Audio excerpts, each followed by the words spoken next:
5. Are we okay to go, Rob? Yep. Yes, it says it's recording. Yes. Okay, thank you. Good morning, everyone, and welcome to our meeting of Adult Select to look at the outturn reports. We have a couple of officers with us today. We've got Tyrone Stokes and Jonathan Davis from Finance. Will members and both of you just introduce yourselves and Hazel and scrutiny officers, please? I'm Simon Howarth. I'm Chair of Adult Select Committee, and I'm a member for Llanelli Hill, Clydach and Gilwan. Members?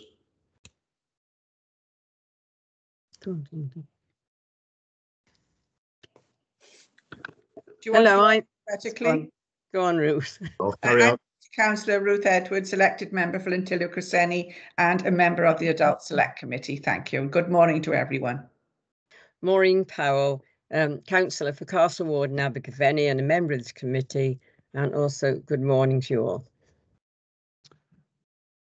Roger Harris, good morning, member for Crescent Ward in Abergavenny and a member of this committee.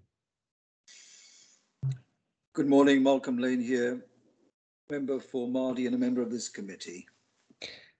Good morning, Louise Brown, County Councillor for Sharnewton Ward, a member of this committee and Vice Chair. Thank you.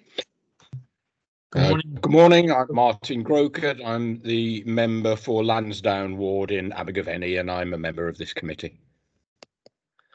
Good morning, I'm Sheila Woodhouse, member for Growfield in Abergavenny and of this committee. Thank you. Good morning, Tony Crowhurst, a co-opted member representing the Disability Advice Project. I'm Tyrone Stokes, Finance Manager for Social Care, Health and Safeguarding. Good morning, everyone. Jonathan Davis, Acting Assistant Head of Finance for Monmouthshire.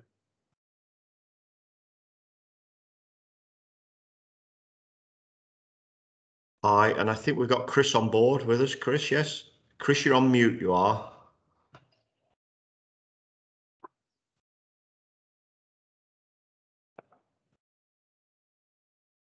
Okay, Chris, members know you're here. You're still on mute. That's all right.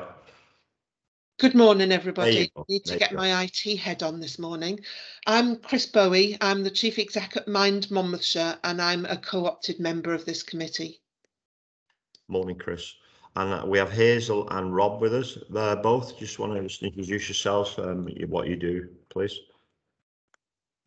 I'm Hazel and I'm the lead officer for scrutiny. Thank you. Morning, Robert McGowan, scrutiny and policy officer. Morning. Morning, both. Thank you everyone for attending this morning, and hopefully we'll get through this quite quickly. Number one on the agenda this morning is apologies for absence. I don't have any apologies. I think we've got everybody on board this morning. Agenda item number 2 is declarations of interest. If you feel you have an interest when we're discussing anything, please raise your hand and we'll sort that out as we go through the meeting there. Number 3, open public forum. Do we have any items for the open public forum, Hazel? We don't, Chair. Thank you. Thank you. And number 4 is scrutiny of the revenue and capital outturn reports for 2021. Who's going to take that? Tyrone and Jonathan, you're going to take it together and run it through with us? I'll take you through the report and then Appendix 6, and then Jonathan then can come in on anything specific that's of a corporate nature. But I can certainly take you through everything that pertains to the Adult Select portfolio, Chair. That's great. Okay, Tyrone, I'll let you lead on that. Thank you. Thank you very much. Good morning, members and co-opted members and Chair. This morning, I'm here to present the 2020-21 Revenue and Capital Outturn Report. If I take you through some of the headline salient points before I take you and direct you to Appendix 6, as point 1.2 specifies, Appendix 6 highlights all of the financial information pertaining to the Adult Select Committee. But running through the report, first of all, if I take you to 2.1, and this is where we describe and around the council addresses the council reserve position and noting the significant improvement during the financial year to our reserves position. The reserves have increased by 4.119 million, and later on through the report I can show you a table that shows how we're proposing to distribute those reserves. The booster in the reserves has been mainly as a result of Welsh Government grants during the year and underspends across many services due to the pandemic. For example, within social care, health and safeguarding, we've had the closure of day services. There's been travel requirements, office and buildings have remained closed, staff vacancies have been held back, and that's all added to the positive position at year end and us being able to replenish reserves.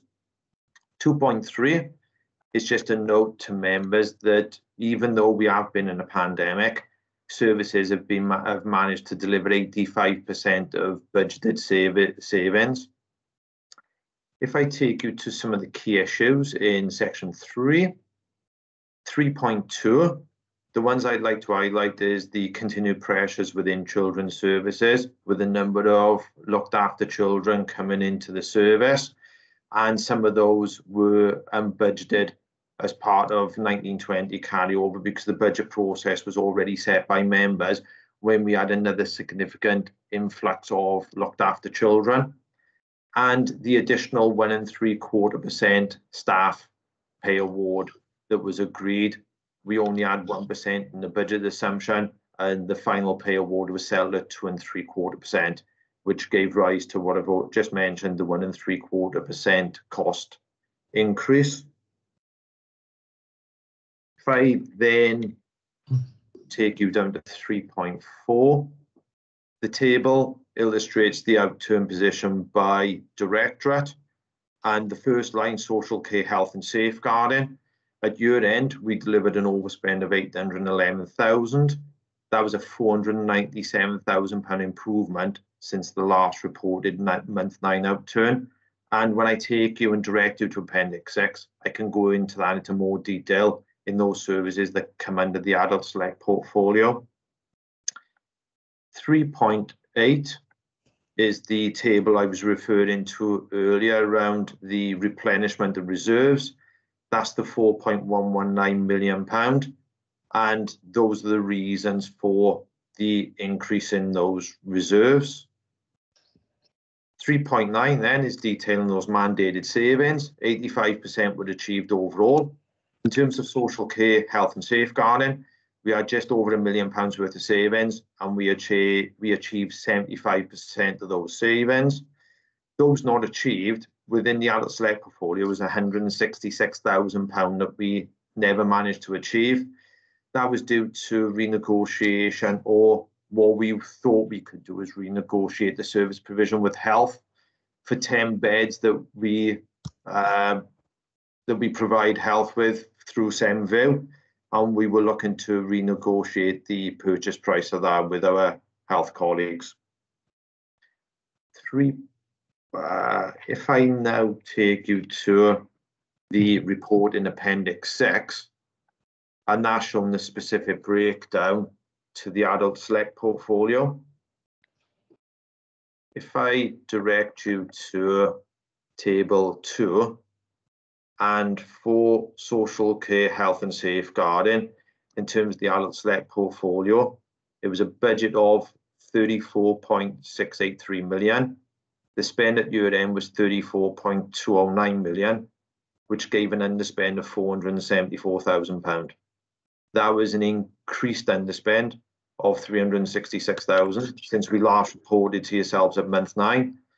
The position, or the bottom line, has been helped out with a £1 million grant from Welsh Government called the Social Care Workforce and Sustainability Grant. And at year end, we had a significant funding from health through the intermediate care funding for core services and discharge to assess, which has helped with all of the care plans that we've needed to put in place to aid hospital discharge. With the capital scheme, there is only one notable scheme that I'd like to draw your attention to that comes under the Adult Select portfolio, and that's Crick Road. At month 9, I gave quite a lengthy update in terms of Crick Road. The only further update I'd like to give to Select today is The budget at year end was underspent. It was a 300,000 underspent, and we've now made a request for that to be carried forward into 21-22, so we can spend it this financial year. I'm happy to take any questions that members have today. Thank you very much. Cheers. Thank you, Tyrone. Members, do we have any questions for Tyrone? Please raise your hands.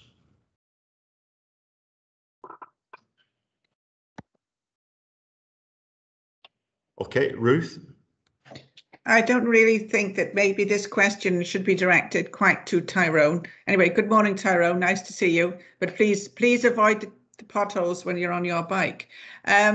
Also, you mentioned, and I think it's well known and documented, that we've got an increase of looked after children. Is there any particular reason for that? That you think that there is, because it has gone up quite a lot since I've been on the council.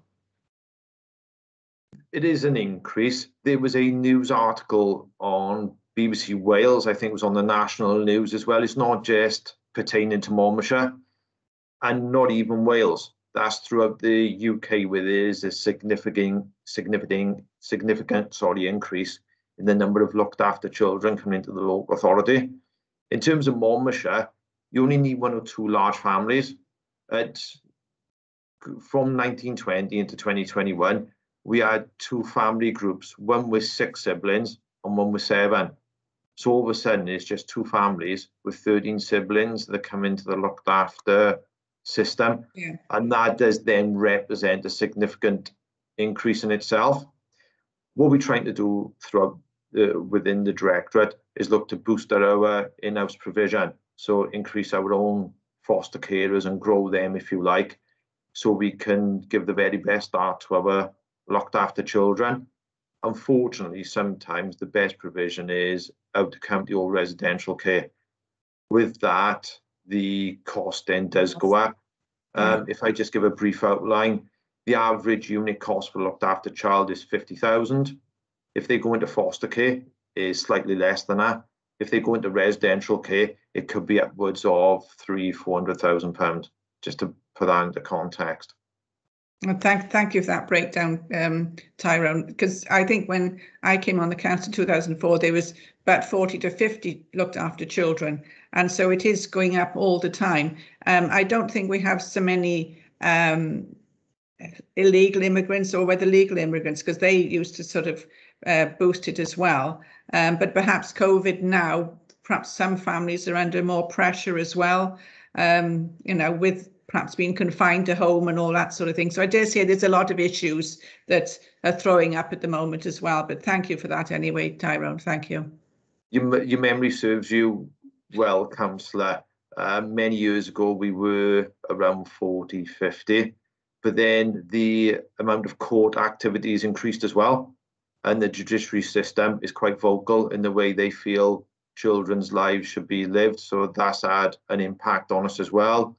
Some larger families that I mentioned, you have those coming all of a sudden, it's just a small family, but then a large increase in looked after children numbers. It's hard to give one specific issue. There's a lot of different issues leading to the need for the local authority to intervene. Mm-hmm. As long as the outcome for the child is the best that we can offer as a council, is benefit to everybody. Thank you for that anyway, Tyrone. Thank you. Thank you, Ruth. Louise? Yes, thank you, Chair. Really just 2 questions. First of all, about Severn View, sorry, and the Crick Road development. I noticed obviously there's capital slippage there, and you said about 300,000 was carried over. I just wondered, there were time limits in terms of the expenditure on this capital. What's happened to those particular time limits? Because obviously there hasn't been any sort of foundations or anything on the Crick Road site. So I just wondered about that. And the second question I've got is just really to ask for a question I've read pages and pages of the report, but after a while you sort of get a bit, just in simple terms, I just wanted to know how much we've got in our earmark reserves at the moment, and how much have we got in our free reserves in general for the council, and how much revenue surplus have we got at the moment? So just really those questions just to simplify what the overall picture is. Thank you. It's okay, Councillor. I'll take question 1 and then I'll hand over question to my colleague Jonathan. In terms of question 1 with Crick Road, we gave a full update at month 9 in terms of Crick Road and the timescales, and then there was I believe, a press release following that. In terms of Crick Road, it is a partnership scheme with the Intermediate Care Fund that's managed and hosted by our health colleagues through Aneurin and Bevan. And in terms of the timescales, we are managing that. We've fully engaged with Welsh Government. We got full Welsh Government support, and I do realise with the pandemic, as it's been right throughout the UK, there has been a significant impact on the construction industry. So we have been given permission where we can manage that scheme, and the time envelope, if you like, has been moved on. So there is no risk in terms of the time limit with our funding, Councillor. Thank you. Yeah. And I'll just hand over to Jonathan with question 2 that you raised, Councillor. Thank you. Thanks, Tyrone, and good morning, Councillor. Yeah, just to touch upon the reserves position, and that is outlined in the covering report in one of the paragraphs in section 3. I think it's 3.28, and as Tyrone mentioned, we've made specific replenishment of earmarked reserves of just over 4 million at the end of the year. The unspecific reserves, if you like, which represents the council fund, has remained untouched, and that carries forward at around just under 9 million on the local authority side, and on the school side, nearly 3.5 million. I guess just to put that in terms of some kind of context for the committee, when Cabinet received the reserves update back in the autumn, we identified that Monmouthshire was at the lower end of reserve balances compared to its peers across Wales. I think ranked probably 18 out of the 22 authorities in terms of its reserve cover compared to revenue budget. So, we appreciated at that time that we needed to look to bolster reserves if possible, to look ahead at some of those challenges that we've got in place. And for this committee, Tyrone's already mentioned it around children's social care in terms of those looked after children numbers, those pressures coming on stream in terms of adult social care, and obviously those ones that are specific to the pandemic and the recovery from that. So as we've noted in the report,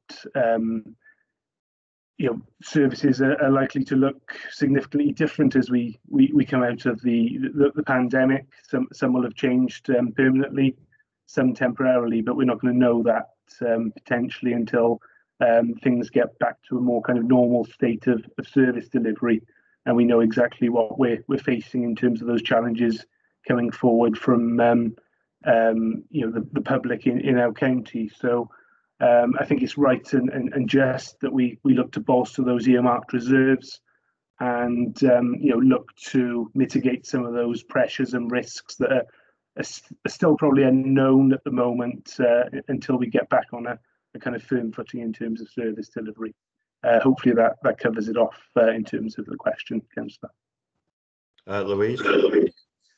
Thank you. So basically there's about 4 million in earmark reserves and about 9 million in general reserves, and that compares to the revenue budget, because I think on sort of audit terms there's supposed to be a certain percentage or something of that nature, and how do we compare in relation to that percentage that you're supposed to have of capital in comparison with revenue? And the other question I got is what's the revenue position in terms of in terms of any surpluses on that particular side? So just to elaborate a bit further, please. Thank you. Yeah, apologies, Councillor. I didn't go into specifics on the numbers, but in terms of earmarked reserves, the increase of 4 million is on top of the 6 million that we already had in earmarked reserves. So that takes the total up to about 10.6 million in terms of earmarked reserves. And on the council fund side, as I said, just under 9 million in terms of Monmouthshire itself. In terms of the ratio that you mentioned, that is specifically in terms of the council fund ratio to net revenue budget. So it disregards earmarked reserves. And at present, we're at just over 5% of net revenue budget. And the guidance from Welsh Government is that ratio should be between 4 and 6%. So we're comfortably in the middle of that currently, which is a decent position to be in as we move forward. When I mentioned earlier that we're at the lower end of reserve coverage overall, that is also taking into account those earmarked specific reserves. So when you take them as a collective and compare that against our budget, across Wales, we're at the very lower end of that coverage. So that's where that kind of ratio comes from. Yeah, and I suppose if I could come back, Chair, I suppose there are quite a number of local authorities who are, in terms of general non-specific capital reserves, a lot better placed than Monmouthshire is. And on the revenue side, have we got any reserves on the revenue side? Thank you. So on the revenue side, the 9 million I mentioned would be the cover that we've got to directly invest. So and that you can capitalise a bit of that, can't you? Yeah. There's ways and means of capitalising some of it. What I would say, Councillor, is that reserve cover and the statistics there are kind of a really rough measure of when comparing across authorities in Wales, because some authorities will be in a different investment position in terms of their reserves. So some may well have invested significant amounts and are looking to reap the benefits of that in terms of service delivery. So looking for a longer term return on those reserves, whereas some others may be at the start of that journey and are just starting out in terms of that investment. So their reserve coverage may well be comparatively higher compared to others. So it's kind of a really rough guide, but a useful one to keep an eye on. Okay, thank you very much. Tony? Hi, my question is to Jonathan, I guess. I look in from outside, Jonathan. I'm a co-opted member, so I sometimes need to get figures from your websites, and your website information relating to finance is poor. It's very, very hard to find the budgets that you have there. And in fact, one budget was put up one year and was taken down, and I've never been able to get hold of that. But you never give outturn statements. So I would very much advocate, what I would very much like for you to actually put outturn statements, because if I'm trying to judge the performance of a county council, I'm not really interested in the budgets you set so much as the money you spend. So I'd like to know what the reason is that you don't put statements on your website. I have an accountancy qualification, and in our pre-discussion, some of the members were actually saying that they find your reports extremely hard to understand and have done so for some considerable time. I've also had that issue. You tend to get lodged in the gobbledygook that accountants gobbledygook with. And so my question relating to the budget and to the outturn statements is, why don't you just produce a table which has the same headings in as were in the budget and tells you what the outturn statement is against those headings, and then puts perhaps a small explanatory paragraph to the side where there's a fundamental difference. That's easy for everyone to understand, rather than have pages and pages of spiel. Okay, so I'm an outsider, and that's just my comments, but I find your website relating to financial matters extremely hard to get to, and certainly doesn't have any outturn statements that I can understand. Thank you. Thank you, Simon. No problem. Jonathan? Yeah, thanks, Tony, for the feedback there. I guess a couple of reflections from myself is in terms of the website particularly. I kind of can see where you're coming from in terms of the setup of those finance pages on the website. What I would say is that all of the monitoring reports that come through Cabinet on a periodic basis are held within a separate section of the website from those where the budgets are sat. So they all go through the council reports and the Cabinet reports, and they're all held within the one section of the website which is available to the public. So I think, in summary, all of the information is available, but I think reflecting on what you're saying, it's probably kind of in different places and quite hard to track where it is compared to the original budget statements that were produced and put on the website. So that's something that we can take back and reflect on, I think. And I think certainly some of the layout of that is quite historic and old in nature, and could certainly do with some improvement and signpost where the various bits of information are held. Coming back to the actual outturn report, I think it's quite a difficult one here, because we get the extremes of feedback, I guess, in terms of the outturn report, where a lot of members come back and say and give feedback and say that they appreciate the detail that it goes into, and the kind of narrative and explanation around the service areas that we produce, and that it's all in one place and available for them to scrutinise. I appreciate that there's a lot of information in there and it covers a lot of areas. What I would say is that there's a clear and condensed outturn report per service area right at the start of the report, and that gives the initial indication of where those variances and issues may lie. But then the report looks to go into the detail of where those variances are, and kind of tries to give a one-stop shop for explaining where all of that information lies. So we're kind of between a rock and a hard place, I guess, is the answer to it, because I know a lot of members appreciate the detail and feedback that goes into it, and consequently, I'm sure there's a couple that just want to focus on the specifics and the key reasons, and sometimes that can be a little bit hard to get out of the report. But thanks for the feedback, Tony. Thank you. Thank you, Tony. Roger?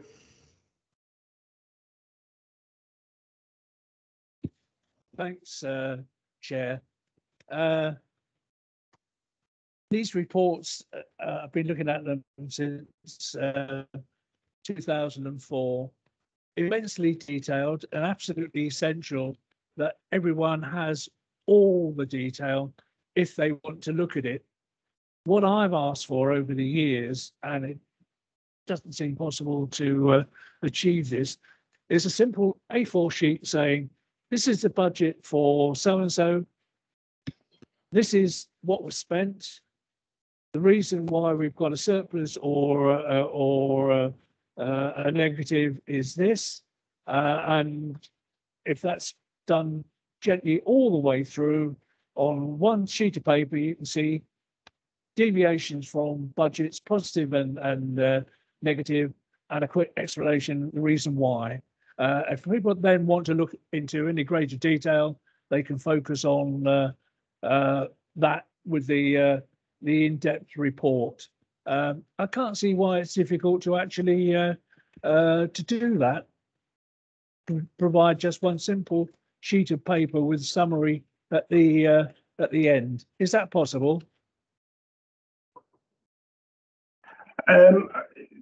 Yeah, just to come back on that, Councillor, I think we do produce that, and it is there within the papers that you have. I think the complexity we've got is that we're looking to bring this report in front of the select committee, and the committee is obviously and rightly only concerned with the services within their area, and that's why we've produced the separate Appendix 6 to come to this committee, and it outlines just those specific areas.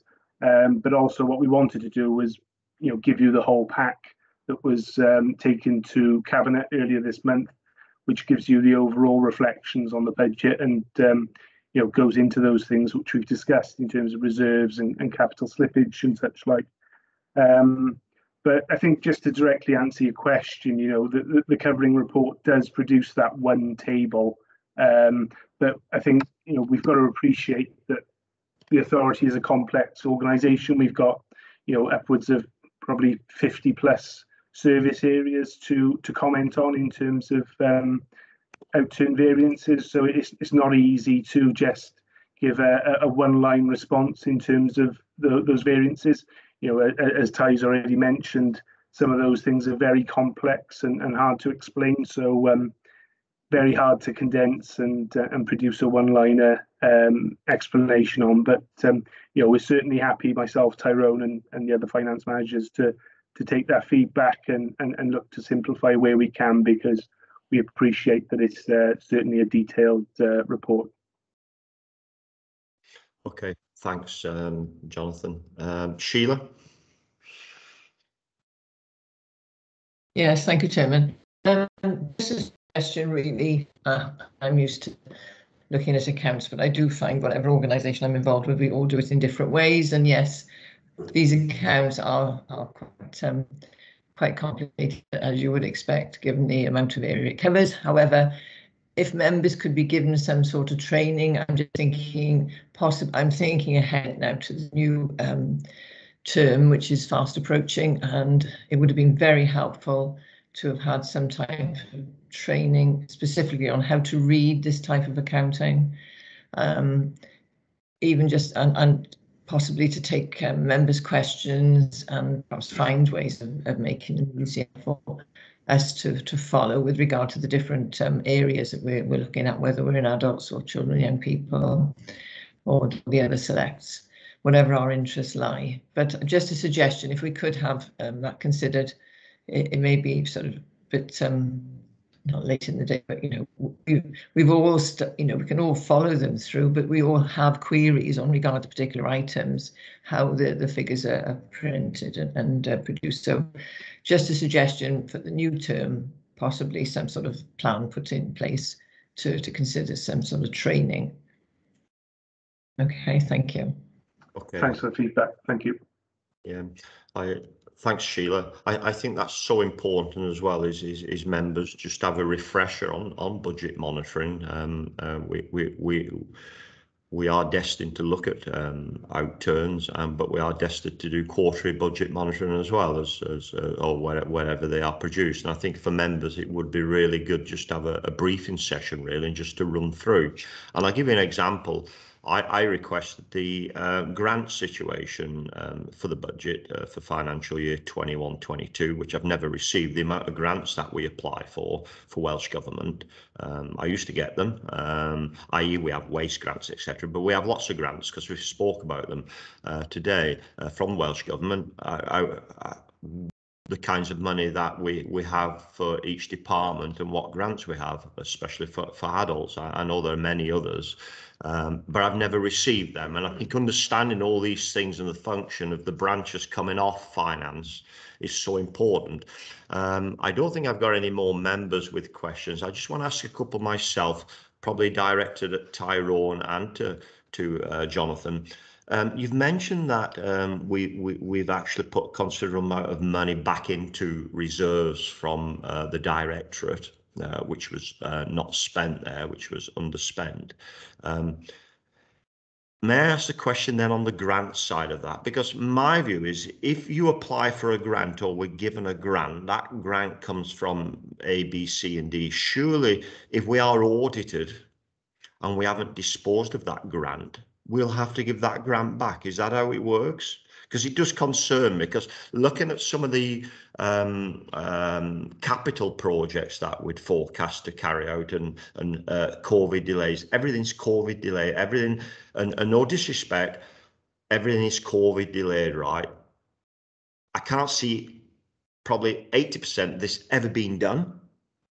Never, because we will not be able to finance it, because you know what's going to happen. Everybody's going to be shouting then. Once we get through the next 12 months, everybody's going to be shouting and wanting this done and that done. And then we have the other side of that, that everything is deteriorating as well. And if you don't repair, it deteriorates even more. And as we all know, things cost more and more to repair now than they ever have. So it's going to get even worse. So my question to both of you is if we've had grants from WAG, Welsh Government, and we haven't spent them, and we put that into reserves, if we are audited, will we have to give that money back? Number two then for me is Tyrone, do we have a surplus of vacancies as well? Reference to when we budgeted for SHC, social health and care, I'm sure we would possibly have surplus places there, vacant posts, etc. And I always remember we were recruiting heavy in social workers and apprenticeships for, and that would not have been used there. So but then vacancies will have to be filled somewhere along the line. We will need to fill them vacancies. So yes, it's okay, we got the money one year, but we end up spending double the year after, and it does concern me that we are looking at that, putting money into reserves, but that will be all swallowed up. And I do feel that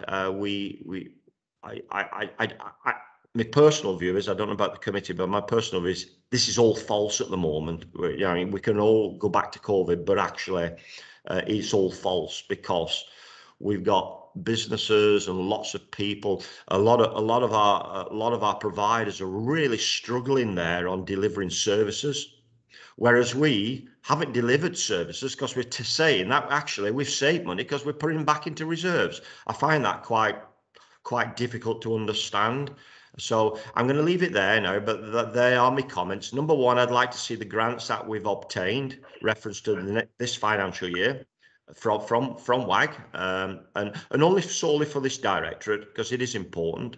And secondly, my question is if we've had grants for the other financial year, or we've had COVID grants, which say we've had, is there a risk if we audited that we'll have to give that back? And my last question is going back down to Sheila's. I think it'd be really advisable that we just do a little bit of training, just a quick session, going over finances and understanding the reds, the surpluses, the deficits. It is different. I'd say probably each council is different, because we have new people come in and they do things differently. And I think actually having graphs with the red on, just explaining the minuses, what deficit is. And I remember Joy, God bless her, I mean, when she used to do things probably different to what you're doing, Jonathan, and Peter, and Steve Greenslade, it's all different. So I think members just have a quick refresher, just brighten us up a little bit and keep us on the right track of how these graphs are looking and how to follow them probably than what we used to have before. Right, I'll leave it there. Any answers to the grant one, please? I'll take it first, and I'll keep it more specific to this portfolio, Chair, and then Jonathan can overlay then in terms of the corporate wider view that you rightly mentioned. In terms of the training, if I may touch on, I think it would be a good point, because we're in a state of change within the finance teams as well. Jonathan's job title at the moment, he's acting, so we're just waiting for that. I think once we can get to a settled finance team, it would be good then if we did some training. Unfortunately, you're stuck with someone like me. I'm part of the fixtures and fittings, so I've been around for many years, as Councillor Edwards highlighted. So I've gone from having black hair to grey hair to white hair, so shortly no hair. But I've been here for a long time. There have been other changes, so me and Jonathan can take that forward, and we can sort of dovetail some sort of training where we do corporate and then directorate specific. I think reflecting on my delivery as well, what I'll do, I'll most probably start with a summary, like Appendix 6, which shows everything that Councillor Harris was mentioning. And then I'll say, if you want me to go into any specific issues, I can then go into the main report. So I think I'll change my delivery to do the summary first, and I can do everything pertaining to the various select I'm addressing. So I'll do that in the future. In terms of the grants, adult social care for 21-22, Chair, the most significant grant we've got from Welsh Government is the Social Care Workforce and Sustainability Grant I mentioned as part of the 2021 outturn report I've just delivered. We had last 2021 was the first year of that grant, and we had £1 million. So the bottom line for social care, health and safeguarding, specifically adult services, being floated by that £1 million. If we didn't have that £1 million, we would be another £1 million overspent. So that is a significant grant that is boosting the bottom line. In terms of meeting that grant, we have fully met all of the terms and conditions. The terms and conditions allowed us to use various core expenditure against our grant, and we've 100%, well, I'd say more than 100%. I have made sure the I's are dotted, the T's are crossed, and it's been underlined. So there will be no risk when orders come in of us falling foul of those T's and C's. That grant was only for 1 year only. Welsh Government decided to extend it for another year and also increase the size of the pot. The size of the pot throughout Wales was increased by 10 mil. We did a financial projection and we thought we would get an additional £250,000. And when the figures came out, that's exactly what we got, an extra £250,000. So we've got £1.25 million this year from the Social Care Workforce and Sustainability Grant. Again, that will be used to help hold up the bottom line. The risk will then be if that funding is taken away the year after, because that will leave us with a £1.25 million deficit to try and manage.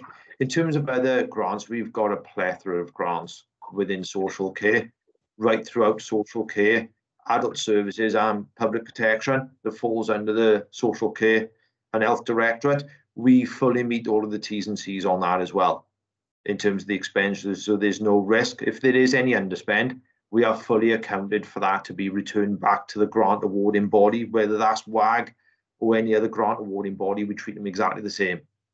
If we've got permission to use it to deviate away from the grant, we make sure that's specifically in writing. If not, we account for that going back. In terms of COVID, within adult social care, the main COVID grant has been the hardship fund. And that's basically, we act as banker, has come in and has gone out. And that's gone out to our core providers in order to alleviate the issues they've got. For example, care homes where they've had to close due to COVID, they've now got significant vacancies. And the COVID hardship fund has allowed us to passport that funding in line with the terms and conditions over to those providers to make sure they've got the financial sustainability to allow them to operate throughout COVID.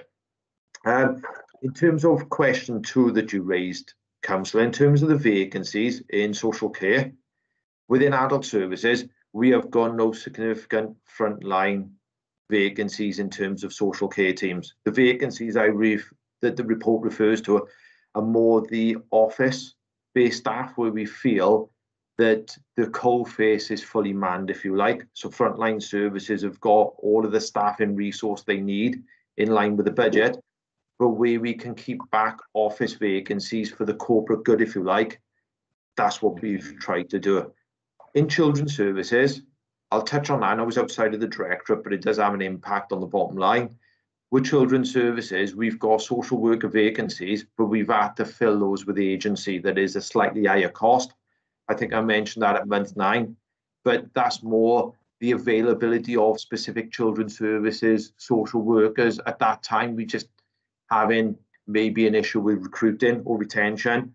An agency is providing us with the short-term solution that we need, But in terms of adult, we haven't got any significant frontline vacancies that we are holding back to the detriment of the frontline. Okay. Does that answer your question in terms of giving a brief overview? I know Jonathan will kick in now with the other specifics you mentioned, but does that give you a brief overview and also more specific to this select portfolio, Chair?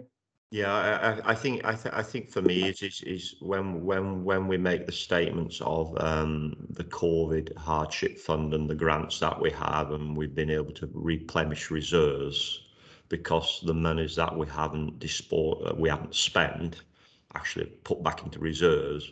I think the understanding of the grants that we've had and replenishing reserves is making sure that if we haven't spent the grants, that we know that somebody may come banging on the door and we've got to actually say they want that money back. And that's why it's important to actually have a look at the grants. And I know, Jonathan, that sometimes I remember Joy used to say that we don't know what grants we're going to have until actually we've set our budget, because we may not get them. I know that does happen, but it's important to look at what we do get as well and what we don't get, because that is important. Because it sounds to me as though grants are so vital in actually propping up services, i.e. your £1 million you mentioned, Tyrone. If we didn't have it, we'd have a serious problem there. So it is important, and it's important that members understand that we solely, when we set the budget, we've got to rely on that grant as well. And if we don't have that grant authorised until, let's say, June, and we set our budget in March, there's a big gap there. And if we don't get the full grant, let's say, just things like that. And like you've just informed us now that we've managed to obtain the 1.25 grant for the financial year. So it is important, and making sure that that is within the budget and highlighting the grant. I mean, I think it's important, because without the grant, we won't be able to make sustainable. But what I don't want to feel, and probably members as well, is that some people have had it really hard and difficult this last 18 months. That actually, because we've got a surplus there, they haven't had the support that probably they should have been having, and that's why I do feel it's okay to say we're out the woods. We've replenished our reserves, but a lot of people have had some real difficult time. They're still having difficult times, but Monmouthshire's all right in brackets, because we've put our money back in reserves, which actually should have been spent on probably them as well, but we haven't been able to spend it because of. Go through the list here: COVID delays. There's one day we won't be able to say COVID delays. We'll be over it, hopefully, and we'll have to start delivering services, and they will expect it. The public will expect it. So we'll have to sharpen up on all that then. Right, I'm happy with that. Let's move on, Jonathan. Thank you.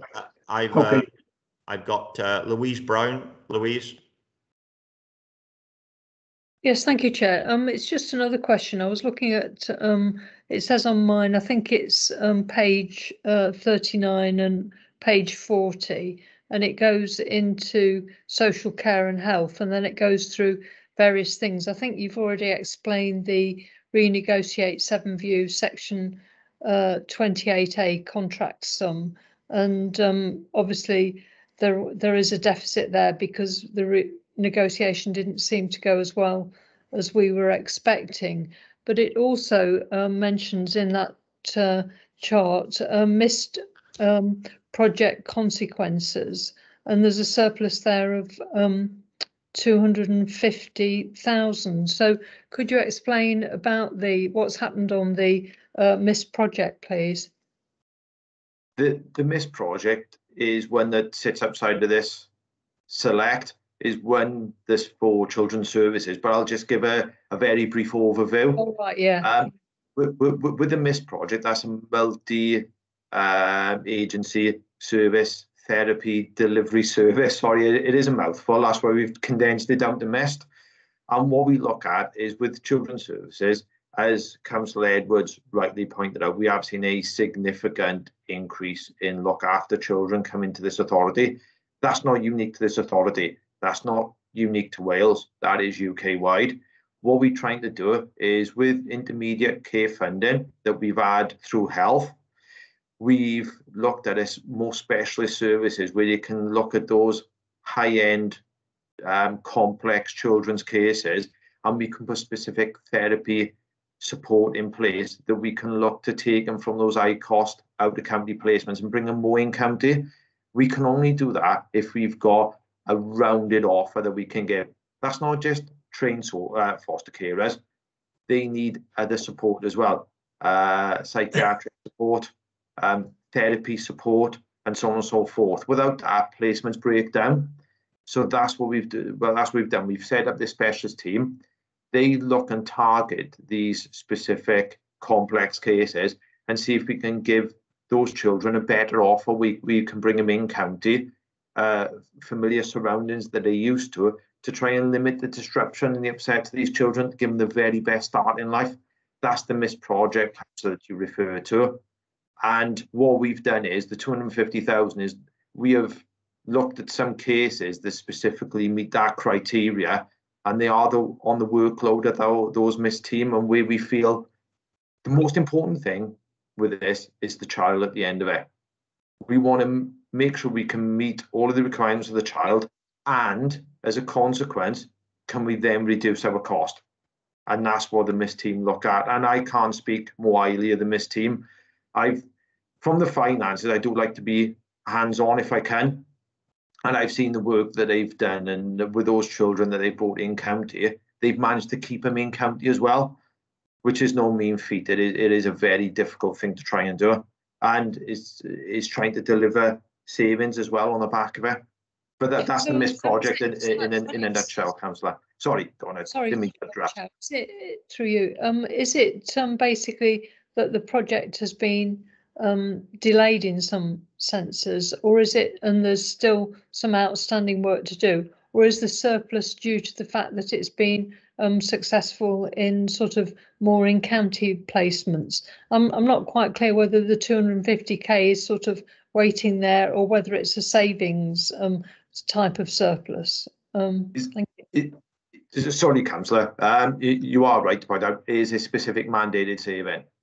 As part of the medium-term financial plan and the budget we set, we did have a specific mandate for that team to deliver a saving targeted to those high-cost placement packages within children's services. And could I ask another question? Of course you can. Yeah. Anyway.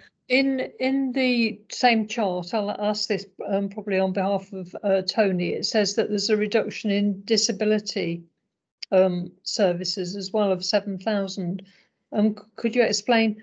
And it's changing the budget. Could you explain that as well, please? Thank you. What we've tried to do, we always look at every opportunity where we can sort of cohabitate, if you like, with other services. And what we try to analyze our stock, if you like. So we don't believe in having lots of offices where we don't need them. So where we can provide the same service, or sometimes we might look at service redelivery and we just get natural savings fallout. And that's what's happened with the disability service. It's just been natural savings that have just been fortuitous because we've decided to reduce some office space, but it doesn't have an impact on the service delivery to the front line. Okay, thank you. Yeah, okay, thank you. Okay, no more questions, anyone? The only one I wanted to just make clear was the previous comment around SEMView and the renegotiation. It wasn't that the renegotiation has gone bad. It's just we haven't been able to renegotiate because COVID has taken more of a precedent. And we will now look in the new financial year to now enter into those negotiations. It's not that they weren't bad, they went bad. We just never had the opportunity to enter into them due to, like I say, with COVID, it just took over as the priority. Okay, thanks, Tyrone. Right, I have no more questions for either one of you. I'm fine, and we'll get a sheet with the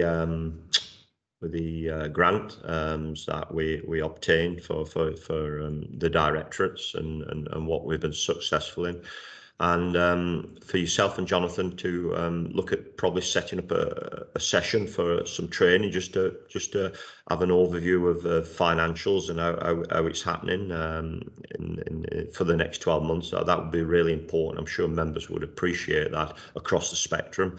And I thank you both for your time today. Really interesting. I'm sure we've given you a few challenges to answer the questions. You've done very well there, which is important as well, because if we have people looking, and we you know, it's our job to just ask them questions and be prudent in doing that, rightly or wrongly. I know we ask the questions rightly or wrongly, but we get there in the end. And I'm sure that the last hour has been very challenging, and that's what it's about, really. And we thank you for your time as well, both.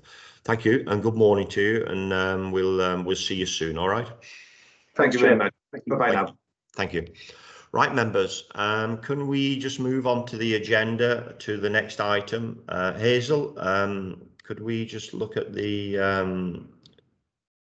just bear with me now, let me get the pack up.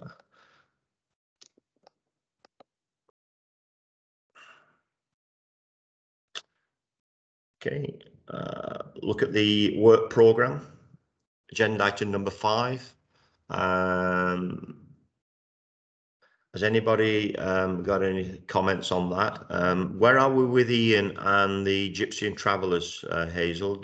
Have we any idea when that report will be coming to us?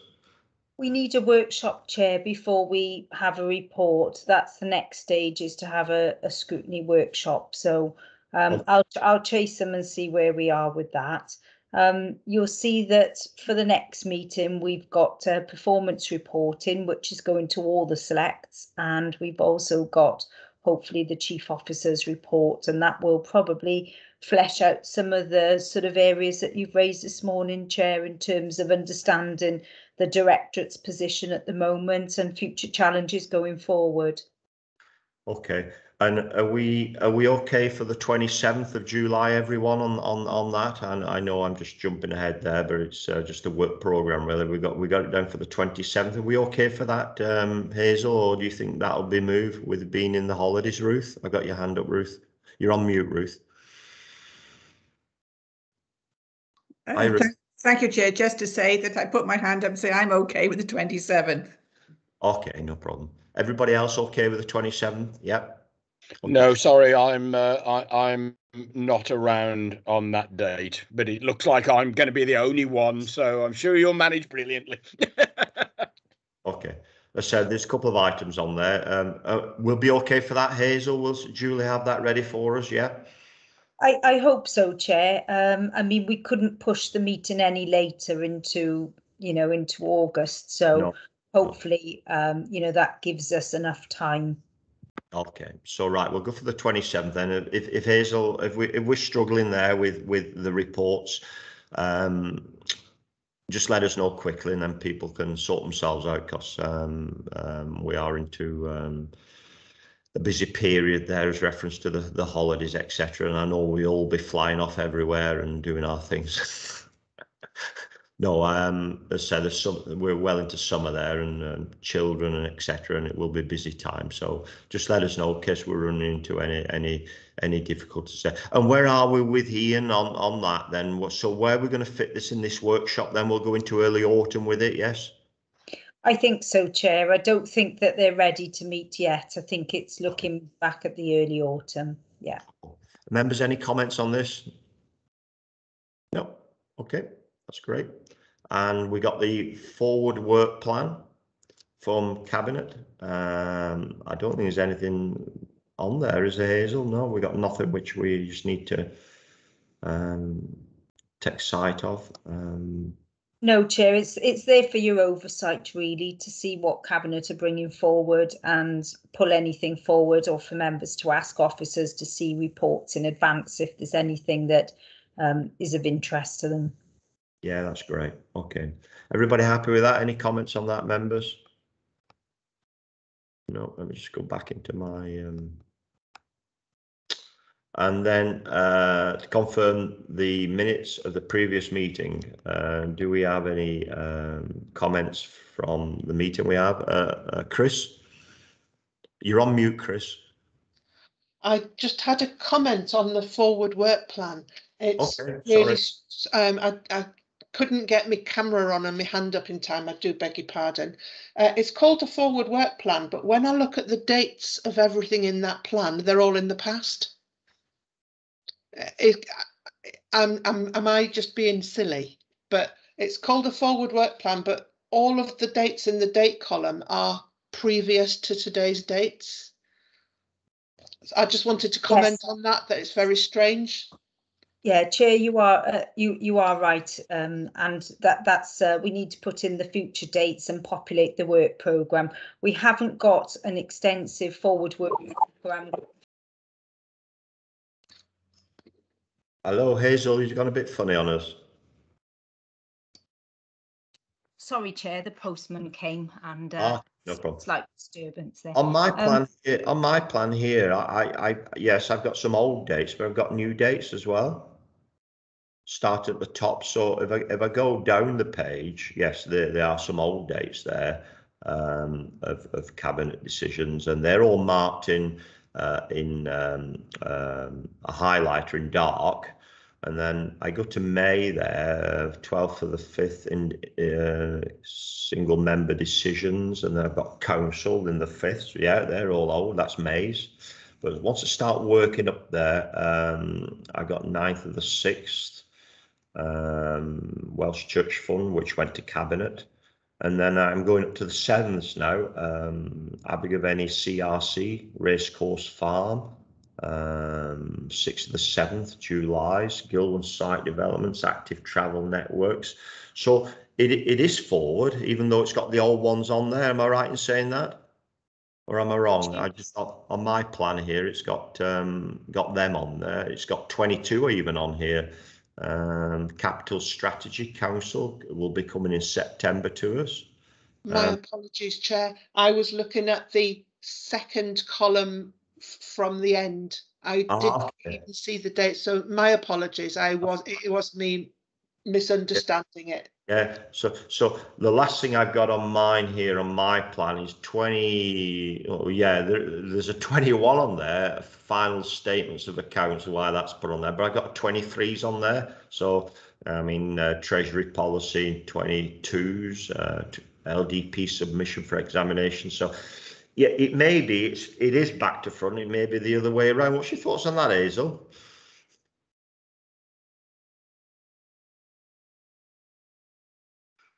Chair, I think it's a fair point. It's the Cabinet and Council Forward Work Programme, which I don't really have any influence over, but I can take comments back to my line manager and feed that back. Yeah.